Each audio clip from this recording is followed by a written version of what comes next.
बायलांचे सुरक्षेचे नदरेन गोयचो देशात पहिलो नंबर लागता। गोंयाविशीं अशी नामना संवसारभर पातळ्ळ्यात। पूण ही नामना वगडपाच्यो एक घडणुको आतां घडपाक लागल्या।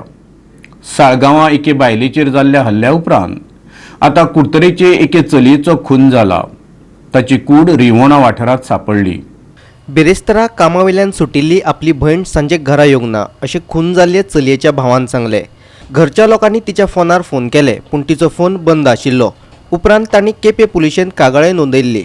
शुक्रारा सकाळी तांकां पुलीस स्टेशनांतल्यान फोन आयलो। चली केपेच्या रिवोणा वाठारांत मेळ्ळ्या पूण मेल्ले अवस्थेत। पुलिसांनी डॉग स्क्वॉडय हाडिल्ले पूण पुलिसांच्या हातीक कितेंच लागलें ना। फुडली चवकशी चालू आसा।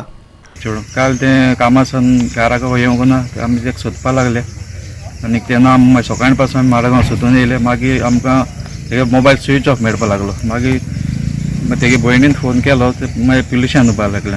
ते म्हणपाक लागलो केपें आहा आमकां थिंगा आपयलें। मागीर त्या उपरांत आमकां सांगपाक लागलो तेगेली बॉडी थिंग मेळ्ळी म्हणून। डावट बी आजून कांय कळलो ना सर। ते बॉयफ्रेंड आसलो तो बॉयटीर गेलो आहा 4 म्हयने जाले। नोव्हेंबर तेका काजार करपाक आमी डेट बी केलेली। रिवोणच्या न्हंयेत एका मनशाची कूड मेळ्ळी। नुस्तें गरोवपाक गेल्ल्या 48 वर्साच्या सोमनाथ नायकाची कूड थळाव्या पुलाक तेकून गावली। रिवोणच्यान आमचो खबराकार प्रहर सावड्डेकार।